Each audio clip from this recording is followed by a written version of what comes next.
Buen día, profesor y compañeros. Mi grupo les va a explicar acerca de la importancia clínica de las inmunoglobulinas. Ok, las inmunoglobulinas, también llamadas anticuerpos, son proteínas producidas por el sistema inmunológico frente a una respuesta de un antígeno. Este antígeno puede ser un virus, una bacteria, un hongo u otras sustancias extrañas al organismo. Estas moléculas van a desempeñar un papel muy importante pues, frente a la defensa del organismo extraño contra infecciones y otras enfermedades. Los anticuerpos son sintetizados por células del estirpe de los linfocitos B y existen dos formas. Los anticuerpos unidos a la membrana en la superficie de los linfocitos B actúan como receptores para el antígeno y los anticuerpos secretados pues sirven para proteger frente a los microbios. Ahora nos vamos ya en cuanto a la estructura, ¿no? En cuanto a la estructura del anticuerpo, pues los anticuerpos, en primer lugar, como ya se había mencionado, son proteínas que van a constar de 4 cadenas polipéptidas que también se identifican de 2 a 2, que van a estar unidas por un puente de disulfuro. Es esta. Asimismo, también tiene 2 cadenas pesadas que se encuentran en esta parte, que son las 2 cadenas pesadas, que se aproxima con un 55 a 77 peso de kilodaltons, ¿no? Y ambas cadenas pues se van a unir por un número variable de puentes de azufre, que son de 2 a 15. Ahora, las 2 cadenas ligeras, que son estas de acá, las que están representándose de color anaranjada, van a tener un peso constante de 25 kilodaltons y estas se encuentran unidas a las cadenas pesadas por los puentes disulfuro, que son estas de aquí. Bueno, en cuanto a lo otro, tenemos a lo que son los dominios. En cuanto a los dominios, vamos a tener 2 presentaciones, ¿no? Uno, que la primera imagen va a representar a una región variable que se encuentra de color roja y una región constante que es la de color verde. ¿Por qué variable? Porque esta va a tener conexión con los antígenos y obviamente va a cambiar, por eso se llama variable. Y la región constante pues va a estar adherida a lo que es el linfocito, ¿no? A la célula. Aparte de eso, también los dominios N-terminales, que son las variables, como ya se las había mencionado, la de color rojo. Los restantes dominios, pues, son de color verde. Esta de acá. Y las cadenas ligeras están formadas por un dominio variable, que serían esta de acá, la de la imagen anterior. Esta de acá, las cadenas ligeras. Ahora, y las cadenas pesadas, supongamos de una IgG, están formadas por una variable que va a estar representada por una BH. Y pues las 3 son constantes, que es la CH1, la CH2 y la CH3. Ahora el otro, la digestión son ciertas proteasas que rompen las IgGs en 2 fragmentos, que es el fragmento F, ¿no? Que se va a unir al antígeno, que sería la parte de arriba, ¿no? Y también lo otro que se une el complemento y a los otros receptores de las IgGs, ¿no? Que es la fracción constante, por decirlo así, que es una FC. En este caso ya sería lo que es el segundo dibujo, ¿no? La fracción está la de color amarillo, como les mencionaba, va a estar pues conformada por los fragmentos variables. Y la constante que es la FC. Luego, continuando con lo que son la estructura, vamos a tener la interacción que tiene el epítope con el paratope. El paratope va a estar ubicada en lo que es el anticuerpo y se va a encontrar en la región variable y esta va a tener el contacto con lo que es el epítope. El epítope se va a encontrar, como aquí se muestra en la imagen, en lo que es el antígeno, ¿no? Y va a existir va a existir un paratope para cada epítope y va a tener una conexión y se va a hacer el reconocimiento del antígeno. Es por eso que se encuentra en la región variable. ¿Por qué? Porque los de la célula, perdón, del antígeno, va a ser distintos, ¿no? Es por eso que cambia, por eso se llama variable. Ahora tenemos las clases y funciones de las inmunoglobulinas. Pues en este caso vamos a resaltar lo que son los 5 inmunoglobulinas, que es la IgG, la IgM, la IgA, la IgE y la IgD. Cada una de estas va a tener distintas funciones y también subtipos en algunos anticuerpos, y también la estructura se va a diferenciar. Por ejemplo, tenemos a los monómeros y a los pentámeros, y también a un dímero. En el caso de la IgA, pues va a tener su subtipo, que es la IgA1 y la IgA2. En cuanto a su estructura, va a tener 2 tipos de estructura, que es un monómero y un dímero. Pero, ¿qué es un monómero en sí y qué es un dímero? Un monómero, pues va a ser así tal cual como se ve en esta imagen, ¿no? Como una Y, pero un dímero va a ser otra Y unida por las partes constantes, ¿no? En cuanto a la función principal, esta se va a encontrar en la inmunidad de mucosas, va a ser como la primera barrera. Y esta va a tener una actividad biológica frente al complejo, va a tener una neutralización y también la acción de los fagocitos, ¿no? Luego tenemos a la IgD. En este caso, la IgD, los estudios son un tanto desconocidos y pues va a tener una estructura monómera, como se ve en esta parte, que solo es una Y. En cuanto a la IgE, esta también tiene una estructura monómera y principalmente se va a presentar en cuanto a las respuestas parasitarias y por acción biológica, una actividad biológica va a ser de los mastocitos, pues la acción en sí de esta IgE va a ser la neurocitotoxicidad que va a producir en los parásitos. Luego tenemos a la IgG, pues que también tiene una estructura monómera, pero tiene 4 subtipos, que es la IgE1, la IgE2, la IgE3 y la IgG4, ¿no? Y su función principal, pues va a ser en una respuesta secundaria a los patógenos y también en la inmunidad neonatal, ¿no? Ahí se va a dar como que también. Y luego en su actividad biológica, pues vamos a tener que va a actuar con el complejo, va a actuar también como un neutralizador, va a actuar con los fagocitos, con los natural killers y también con los mastocitos. Ahora, finalmente tenemos a la IgM, pues que en este caso su estructura va a ser de 5 Ys y esta se le va a denominar un pentámero, ¿no? Por las 5 Ys que existe. Su respuesta va a ser primaria frente a los patógenos, es decir, te da una gripe, esta va a ser la primera el primer anticuerpo que se va a producir. Posterior a eso, se va a producir lo que es una IgG.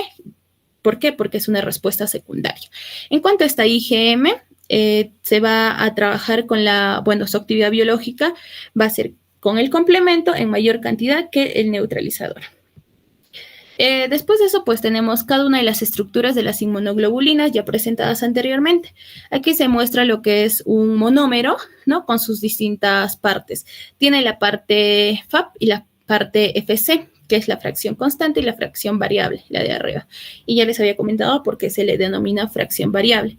Tiene la cadena ligera y la cadena pesada por dentro, ¿verdad? Luego tiene el sitio de unión con el antígeno, que es el paraepítope, y aquí se encuentra el epítope, ¿no? Que va a ser la del antígeno. Esta es como una Y. Los monómeros, pues que van a estar representados por la IgD, la IgE y la IgE. Luego tenemos a los dímeros, que ya se les he mostrado, que van a estar unidos por la región constante, por la cadena pesada de cada anticuerpo. Y pues va a estar representada por la IgA, ¿no? Es la unión de 2 monómeros. Y finalmente tenemos al pentámero, ¿no? Que va a estar unida a 5 anticuerpos, también por la región constante. Y esta representa la IgM. Luego les voy a pasar con mi compañero Omar para que les pueda explicar acerca de las inmunodeficiencias. Las inmunodeficiencias en las inmunoglobulinas se refieren a los trastornos en los que hay una deficiencia o difusión en la producción de inmunoglobulinas, también conocidas como anticuerpos. Las inmunoglobulinas son proteínas producidas por el sistema inmunológico que ayudan a combatir infecciones y proteger el organismo. Existen diferentes tipos de inmunodeficiencias en las inmunoglobulinas, como las deficiencias selectivas de anticuerpos con inmunoglobulinas normales. Esta condición se caracteriza por una respuesta deficiente en los anticuerpos de polisacáridos, lo que aumenta el riesgo de infecciones pulmonares recurrentes. Pasa la otra. En las inmunodeficiencias primarias, se refieren a los trastornos en los que hay una deficiencia o difusión en la producción de inmunoglobulinas, también como ya se les ha dicho anticuerpos. Estos trastornos pueden ser hereditarios y se caracterizan por una respuesta inmune debilitada, lo que aumenta el riesgo de infecciones recurrentes y enfermedades autoinmunes. El diagnóstico en estas inmunodeficiencias primarias se realiza mediante lo que es una prueba de laboratorio que evalúa la concentración y la función de las inmunoglobulinas en la sangre. También se pueden realizar pruebas genéticas para identificar mutaciones en los genes responsables de la producción de inmunoglobulinas. En las inmunodeficiencias secundarias, son trastornos en los que el componente del inmunológico que produce las inmunoglobulinas puede estar ausente, ser escaso o funcionar de forma inadecuada debido a las diversas causas. Estos trastornos pueden ser el resultado de enfermedades prolongadas o graves, como diabetes o cáncer, el uso de ciertos medicamentos o sustancias e incluso lo que es la radioterapia en casos raros. La inmunodeficiencia secundaria suelen ser consecuencias de las administraciones de medicamentos o de un trastorno grave o prolongado, aunque en ocasiones también pueden ser hereditarias. Los síntomas pueden incluir lo que son infecciones frecuentes, poco comunes o inusualmente graves o prolongadas. Ahora bien, con respecto a las pruebas de laboratorio, estas van a ser importantes para la detección de inmunoglobulinas, siendo las más comunes IgM, IgG y también IgA. En primer lugar, siguiente. En primer lugar, vamos a tener la prueba de flujo lateral, la cual va a ser utilizada, por ejemplo, como prueba rápida para COVID-19, en casos de VIH, treponema pallidum o los tipos de hepatitis, y también para hallar anticuerpos, ya sean estos IgG o IgM, pero nos ayudarán a definir la fase de la enfermedad. ¿Cuál es el principio de esta prueba? Pues vamos a tener una membrana de nitrocelulosa donde encontramos un portamuestra. Ahí, como su nombre lo dice, colocamos la muestra en la cantidad que el inserto vaya a sugerirnos. Esta va a correr por capilaridad y va a pasar por una zona de conjugado donde vamos a encontrar anticuerpos específicos marcados con oro coloidal. Estos llegan a la zona del test, donde encontramos antígenos específicos para anticuerpos IgG e IgM. Y si es que hay este anticuerpo en la muestra, pues estos se van a teñir por el oro coloidal. Finalmente, saber que sí o sí nuestro control debe darnos la rayita morada, ya que pues valida nuestra prueba. Con respecto al alcance, se demuestra que pues tiene sensibilidad de 99.9% y una especificidad de 99.7%, pero es distinto en cada prueba y los valores que ya mencioné son en el caso de la prueba rápida para treponema pallidum. Siguiente. Ahora, hablando de la inmunocromatografía líquida, pues esta nos va a ayudar a extraer IgG de forma pura de nuestra muestra, la cual va a ser el plasma. Asimismo, pues nos ayuda a extraer componentes de nuestros anticuerpos. Como ejemplo, el ácido caprílico, que va a estar dentro de las inmunoglobulinas tipo G, debido a una exposición del organismo contra el virus del COVID-19. Asimismo, son importantes ante un procedimiento de inmunoterapia pasiva. ¿Cuál es el principio de esta técnica? En primer lugar, pues va a haber una columna de fase estacionaria, la cual va a ser sílica y está tratada con RME2-SIC. y una fase móvil donde vamos a poner la muestra. Esta va a emigrar debido a interacciones no covalentes y pues es como se va a separar las inmunoglobulinas dentro de la muestra. En su alcance pues van a tener buena especificidad y sensibilidad, asimismo una exactitud y precisión pues que son menores al 2%, lo cual indica que pues tienen los valores ideales dentro del RDS, es decir, la prueba es precisa. Con respecto a su robustez, pues presentan un diseño factorial fraccional de 4 factores, lo cual indica que la prueba presenta una eficiencia de la columna, una buena solución y una buena retención también de la columna. En inmunofijación, es una prueba que va a utilizar la electroforesis y sirve para la identificación de gammapatías. Estas pueden ser biclonales o también monoclonales y eficaces para la asistencia en el diagnóstico de mieloma múltiple. Su principio, principalmente indicar que esta es una técnica cualitativa que nos va a ayudar a separar las inmunoglobulinas de manera individual. Esto ya que va a utilizar una carga, ya que los va a separar debido a una carga eléctrica, y pues esto va a permitir el reconocimiento de los componentes monoclonales, los cuales pueden ser el IgM, IgA o IgG, y pues también son eficaces para la tipificación de las cadenas pesadas y livianas de estos anticuerpos. Su alcance se basa en detectar, como mencioné, el componente monoclonal. Las muestras pueden ser tanto orina como suero. Y pues, otra vez, la tipificación de cadenas pesadas y livianas de los mismos. Siguiente. Con respecto a la turbidimetría, nos va a ayudar para cuantificar inmunoglobulinas, siendo las más comunes, las 3 que ya se estuvo mencionando, y pues también sirve para la cuantificación de otras proteínas, como proteína C reactiva o microalbuminuria. De igual forma, sirve para la detección de autoanticuerpos, como lo es factor reumatoideo.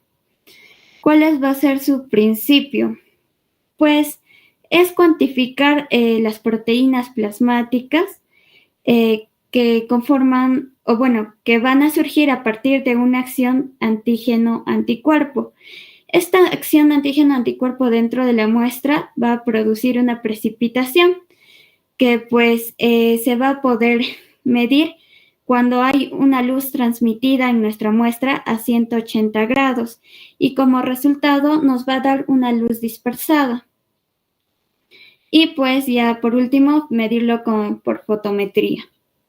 El alcance, pues vamos a sí o sí medir concentraciones, ya sean bacterias, proteínas, inmunoglobulinas, entre otros. También tenemos a la nefelometría, que es similar a la turbidimetría, solo que va a ser eficaz para cuantificar sistemas de complemento y en sí estructuras que puedan ser más pequeñas. Su principio se basa pues en la medición de la potencia de radiación dispersada que se va a dar como resultado del fotodetector de 60 a 90 grados. Asimismo, pues nos sirve para detectar ya sea IgA, la IgM o la IgG. Su alcance principalmente es eficaz cuando nuestras proteínas o en sí nuestras inmunoglobulinas y otros componentes van a ser mucho más pequeños y también cuando estos pueden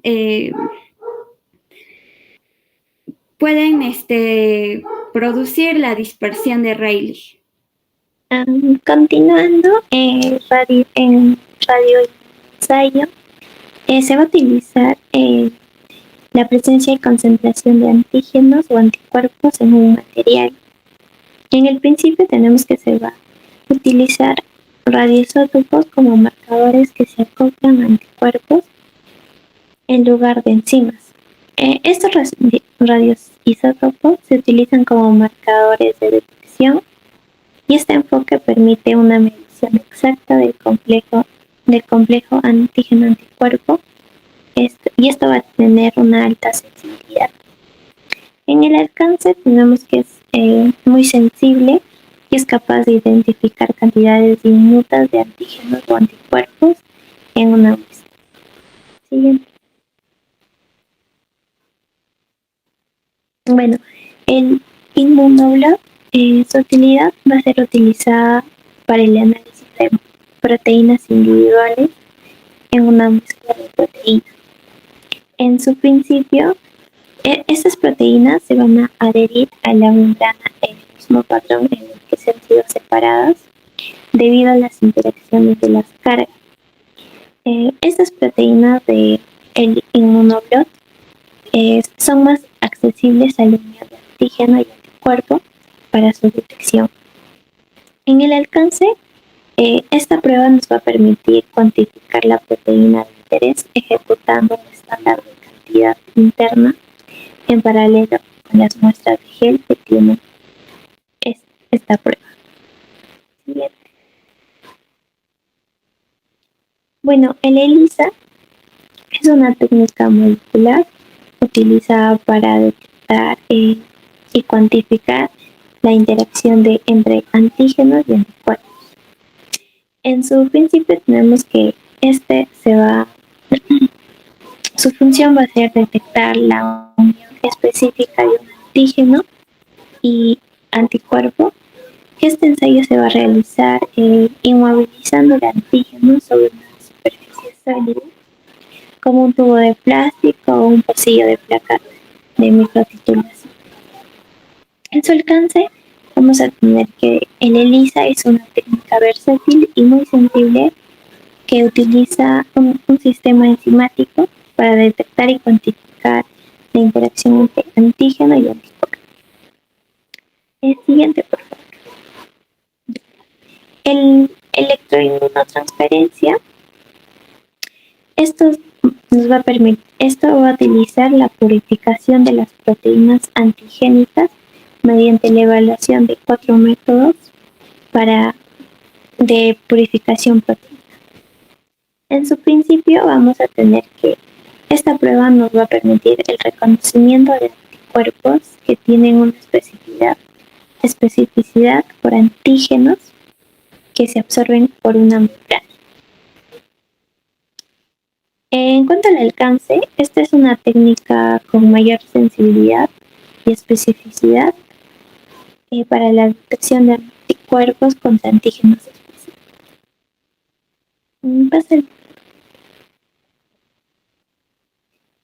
En la inmunodifusión radial, en su utilidad tenemos que es una técnica de inmunodifusión, que esto se va a utilizar principalmente en la inmunología para determinar la cantidad o concentración de un antígeno en la muestra. En su principio tenemos que la inmunodifusión radial es un tipo de reacción de precipitación, que esto se va a basar en que va a formar una curva de precipitina y que esto va a establecer un vínculo entre el antígeno y el anticuerpo. Y esto va a formar la reacción que es antígeno-anticuerpo. En cuanto al alcance, tenemos que este método es más específico y sensible que los otros métodos que ya mencioné, y que va a haber una gran cantidad de anticuerpos en la muestra y se va a dar una reacción antígeno-anticuerpo que va a dar lugar a una línea precipitada separada. Bueno, ya pasando a la última parte, hablaremos de la importancia clínica de las inmunoglobulinas. Pues después de todo lo mencionado, sabemos que estas son importantes al momento de una infección por microorganismos, ya que nos van a indicar pues si la infección es aguda, crónica o existe como tal memoria inmunológica. Por otra parte, también son importantes con respecto pues a su relación con las inmunodeficiencias, ya que existen algunas que son primarias, como en el caso de la carencia selectiva de IgA, pues que van a producir un crecimiento en su cantidad de forma descontrolada ante transfusiones y se van a deber a mutaciones genéticas. Asimismo, el síndrome de hiper-IgM. Siguiente.